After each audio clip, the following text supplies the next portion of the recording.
Okay, welcome to another Lit Matters. This video is a walking, talking mock for English literature, EdExcel Paper 1. It's meant as a guide for exam technique for these texts and this exam specifically, but is perhaps of use for other exam boards and for other texts where the skills and the tasks are very, very similar. Okay, the whole way through there's a number of Street Fighter characters because one of the big ideas you need to get your head around in this and any English exam is what is the credit for? What are you going to get marks for? How the ways in which you are expected to respond to particular questions. And if you do the same thing every time, just like in the old Street Fighter beat 'em ups, if you do the same thing each time in each level, you're never going to pass it. You've got different challenges you face, different levels, and you're expected to respond differently. So the point of this is you sit through this, suffer this YouTube tutorial, and you get a bit of increased experience and confidence with that exam process. A more clear idea of how you'll feel, and attempt to get nice and confident. Okay, and it's very easy. Teachers tell you to be more confident. You want confidence for your exams. How do you get that?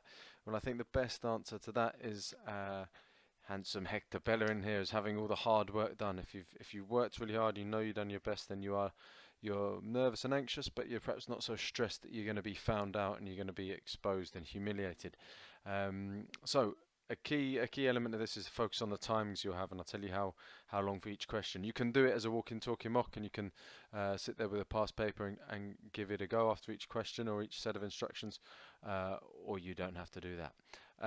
But I'll give you precise instructions on which task to do, when to do it, and for how long. So give you this perhaps a bit more clarity and focus for the last few days of your revision. Right, so this is what it looks like. First up, have a little scan of your questions. 25 minutes on question 1A, which will be your Shakespeare extract question. 25 minutes on your 1B question, your extended response. And then section B, the modern drama. This tutorial is specific to Inspector Calls a little bit, but still some stuff for everyone, I think, for 45 minutes. And then check through all, because you've got 5 minutes to do that to secure those 8 marks for spelling, punctuation and grammar. In everything, in every exam, read the question and read it and read it and read it over and over again, because you'll be under pressure and people do make silly mistakes. So get absolutely certain the direction you're going in before you go charging off there. Okay, there's Macbeth. First rule of war: know your enemy. Know the fight you are in. Know what it is in your interest to do, and know what is going to get you the most gain. You have to know your assessment objectives.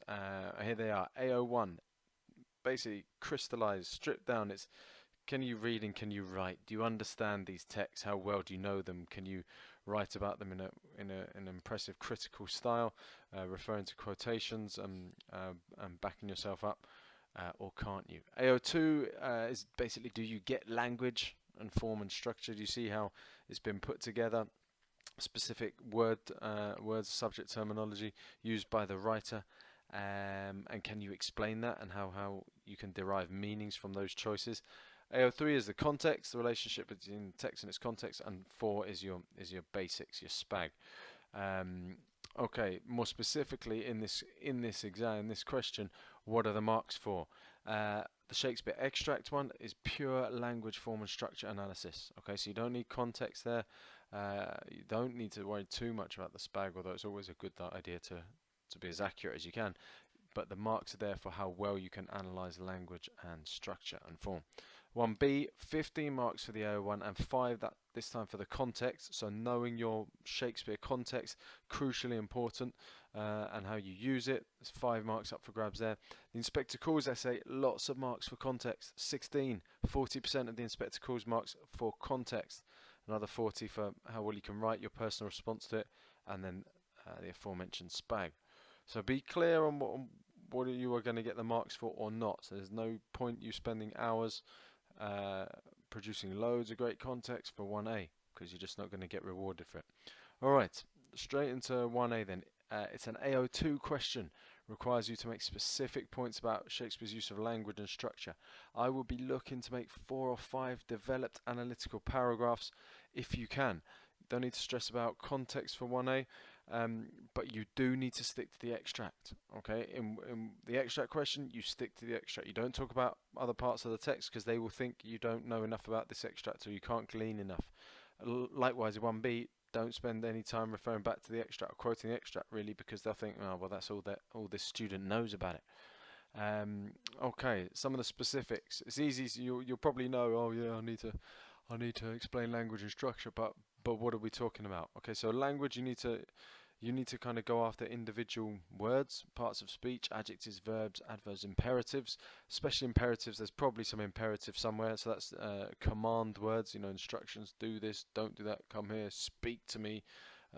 Macbeth is bossing the witches around. Lady Macbeth bossing Macbeth around. Lots of people bossing people around. So you're going after individual powerful words and phrases and trying to squeeze the meaning out of them and say why Shakespeare has used that particular word and not another. What are the suggestions, the hints, and so on. Metaphors, similes, and other language devices. You know, where there are language techniques or devices, name them, call them out, and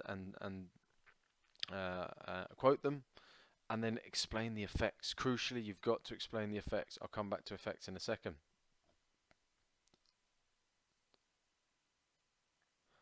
Connotations, hints, suggestions the whole time. This word could mean this, it could suggest that, it could suggest something else. That gives you a certain depth to your language analysis.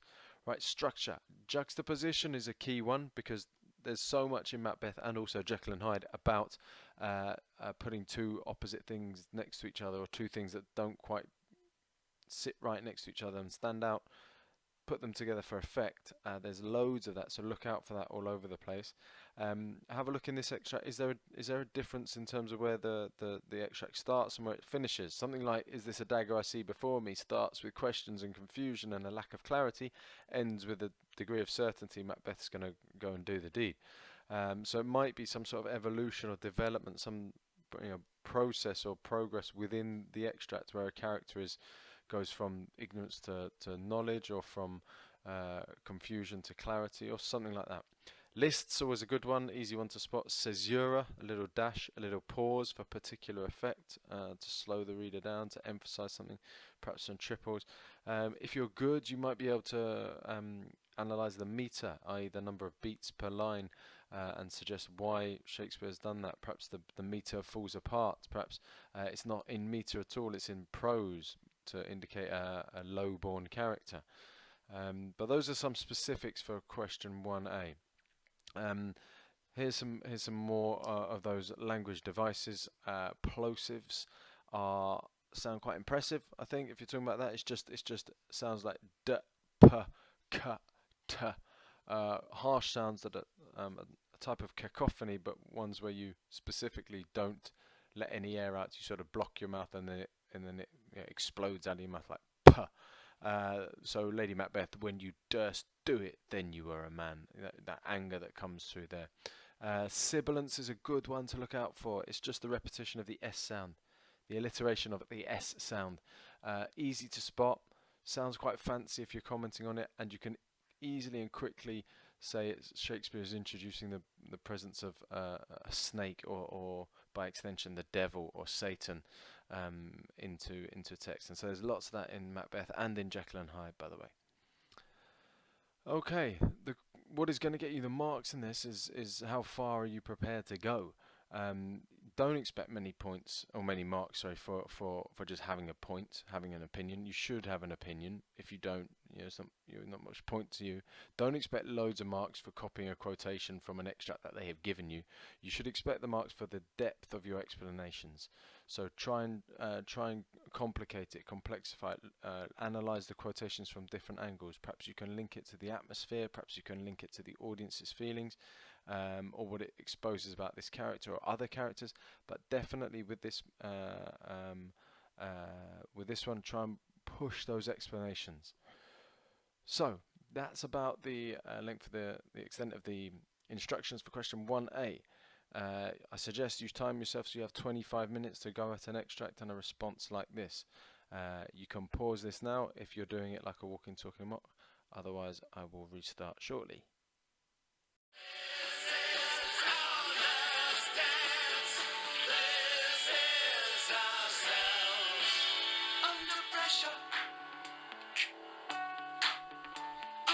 Pressure.